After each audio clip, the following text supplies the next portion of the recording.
ओम शांति। आज की मुरली का सार। मीठे बच्चे, बाप आए हैं सारी दुनिया से विकारों की तपत बुझाए, सबको शीतल बनाने। ज्ञान बरसात शीतल बना देती है। प्रश्न है, कौन सी तपत सारी दुनिया को जला रही है? उत्तर है, काम विकार की तपत सारी दुनिया को जला रही है। सब काम अग्नि में जलकर काले हो गए हैं। बाप ज्ञान वर्षा से उन्हें शीतल बनाते हैं। जैसे बरसात पड़ने से धरती शीतल हो जाती है, तो इस ज्ञान वर्षा से 21 जन्मों के लिए तुम शीतल बन जाते हो। किसी भी प्रकार की तपत नहीं रहती। तत्व भी सतो प्रधान बन जाते हैं, कोई भी तपते नहीं हैं। सुनते हैं मुख्य पॉइंट्स। पहली पॉइंट, इस काम चिता की तपत में भारत एकदम जल मरा है। इसलिए बाप को याद करते हैं कि आकर शीतल बनाओ। बरसात पड़ने से शीतलता हो जाती है, धरती शीतल हो जाती है। यह तो बरसात है ज्ञान की। एक ही बार आकर इतना शीतल बनाते हैं, इतना सब कुछ दे देते हैं जो सतयुग में कोई भी चीज की उत्कंठा नहीं रहती है। आधा कल्प उत्कंठा में रहते आए हो। बाबा आकर शीतल बनाओ। पतित पावन बाप आकर हमको शीतल बनाए। इस ज्ञान वर्षा से भारत अथवा सारी दुनिया शीतल हो जाती है। तुम स्वर्ग के मालिक बन जाते हो। दूसरी पॉइंट, मनुष्य मरते हैं तो कहते हैं स्वर्गवासी हुआ। वह तो सिर्फ मुख मीठा करते हैं। तुम जानते हो स्वर्ग की अब स्थापना हो रही है। बाबा आया हुआ है, यह ज्ञान वर्षा कर रहे हैं। शीतलता का असर 21 जन्म रहता है। वहाँ न बरसात न किसी भी चीज की इच्छा रहती है। सदैव बाहर ही बाहर रहती है। वहाँ कोई भी प्रकार का दुख नहीं रहता। सूर्य भी सतो प्रधान बन जाता है, कभी तपत नहीं दिखाते हैं। तुम सारे विश्व के मालिक बन जाते हो। अभी तो गुलाम है ना। गाते हैं मैं गुलाम तेरा। बाप को याद करते हैं। अब बाप कहते हैं तुम्हारी सेवा में मैं तुम्हारा गुलाम आकर बना हूँ। तुम बच्चों की सेवा करता हूँ। पराये पतित देश पतित शरीर में मैं आता हूँ। तीसरी पॉइंट, जिन्होंने 84 जन्म लिए हैं वही यह नॉलेज सुनेंगे। वह जो सतयुग त्रेता में आने वाले हैं वही आकर ब्राह्मण बनेंगे, नंबरवार पुरुषार्थ अनुसार। बाप ने समझाया है, अभी तुम ब्राह्मण वर्ण में हो, फिर वही देवता वर्ण में आएंगे। ब्राह्मण वर्ण अर्थात ब्राह्मण धर्म स्थापन करने बाप आते हैं, ब्राह्मण धर्म स्थापन करते हैं। ऐसे नहीं कहेंगे कि परम पिता परमात्मा आकर शूद्रों को ब्राह्मण बनाते हैं।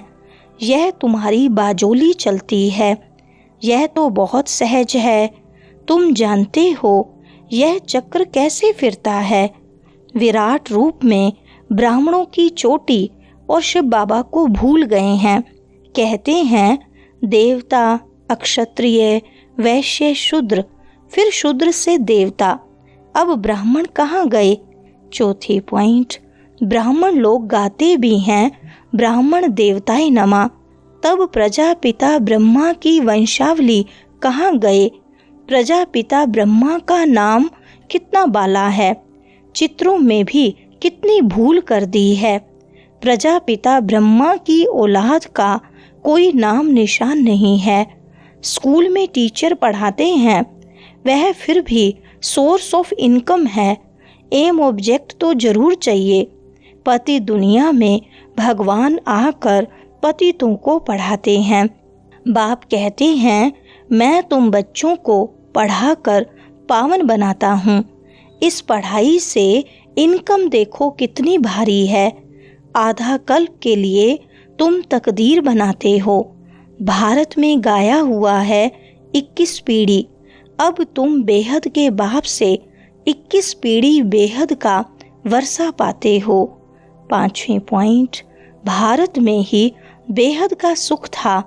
यह ज्ञान और किसकी बुद्धि में नहीं है। यह ज्ञान देने वाला बाप जाने और जिनको देते हैं वह जाने और न जाने कोई।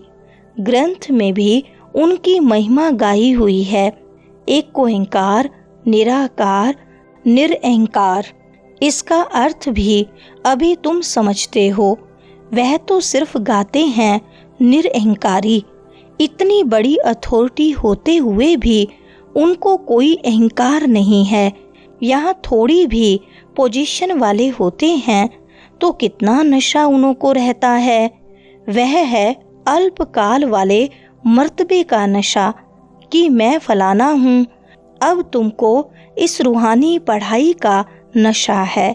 6ठी पॉइंट, बाप के साथ योग टूटने से माया का गोला लग जाता है, मुरझा जाते हैं। याद करते रहें तो खुशी का पारा चढ़ा रहे। कोई बड़ा इम्तिहान पास करते हैं तो खुशी होती है। समझते हैं बस इसके ऊपर कोई और पढ़ाई नहीं है। तुम भी जानते हो हमारी इस पढ़ाई से ऊंच और कोई पढ़ाई है नहीं। इन लक्ष्मी नारायण ने पास्ट में जरूर ऐसी पढ़ाई की है, राजयोग सीखे हैं, तब महाराजा महारानी बने हैं। राजयोग तो मशहूर है। परम पिता परमात्मा आकर राजयोग सिखाते हैं स्वर्ग के लिए। कहते भी हैं पास्ट में ऐसे कर्म किए हैं तब यह बने हैं। 7वीं पॉइंट, अभी तुम्हारा यह अंतिम जन्म है। अब फिर से अपना वर्षा लेना है। तुमको मुक्ति धाम में बैठ नहीं जाना है। तुम्हारा ऑल राउंड पार्ट है।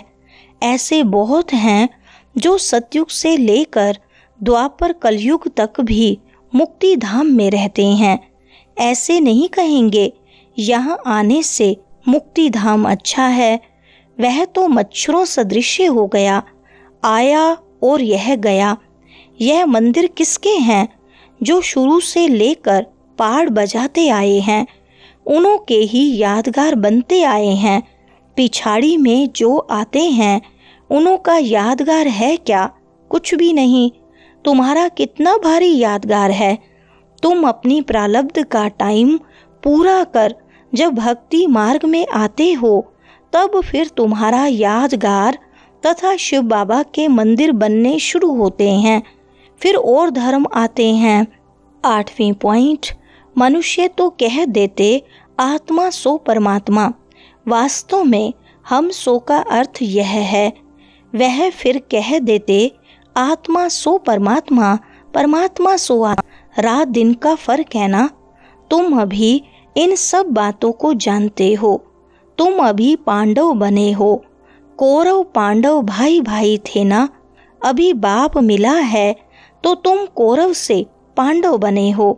बाप तुमको दुख से लिबरेट कर गाइड बन ले जाते हैं। घर का तो किसको पता नहीं है। वह कहते हैं आत्मा ब्रह्म में लीन हो जाएगी, तो घर थोड़ी ठहरा, घर में तो रहा जाता है। 9वीं पॉइंट, यह भी ड्रामा बना हुआ है। कल्प वृक्ष की आयु 5000 वर्ष है। यह बाप ही समझाते हैं। मनुष्य एक्टर्स हैं, यहाँ पाठ बजाने आते हैं। यह मांडवा है, रोशनी के लिए सूर्य चांद आदि हैं। यह कोई देवता थोड़ी हैं, यह तो बत्तियां हैं, परंतु सर्विस करते हैं इसलिए देवता कह देते हैं। वास्तव में देवताएं कोई सर्विस नहीं करते हैं। सर्विस तो तुम बच्चे करते हो। बाप ओबीडेंट सर्वेंट है। बच्चे दुखी होते हैं तो बाप को तरस पड़ता है। अभी बाप तुम बच्चों की झोली अविनाशी ज्ञान रत्नों से भरते हैं। कभी ऐसा बाप देखा है? कहते हैं बच्चों, मैं तुम्हारे लिए बैकुंठ सौगात में लाया हूँ। वरदान है, स्थूल और सूक्ष्म दोनों रीति से स्वयं को बिजी रखने वाले माया जीत विजयी भव। विस्तार है, स्वयं को सेवाधारी समझ अपनी रुचि उमंग से सेवा में बिजी रहो तो माया को चांस नहीं मिलेगा। जब संकल्प से, बुद्धि से, चाहे स्थूल कर्मणा से फ्री रहते हो तो माया चांस ले लेती है। लेकिन स्थूल और सूक्ष्म दोनों ही रीति से खुशी खुशी से सेवा में बिजी रहो तो खुशी के कारण माया सामना करने का साहस नहीं रख सकती। इसलिए स्वयं ही टीचर बन बुद्धि को बिजी रखने का डेली प्रोग्राम बनाओ तो माया जीत विजयी बन जाएंगे। स्लोगन है, निश्चय और फलक से कहो बाबा मेरे साथ है तो माया समीप आ नहीं सकती। अच्छा, ओम शांति।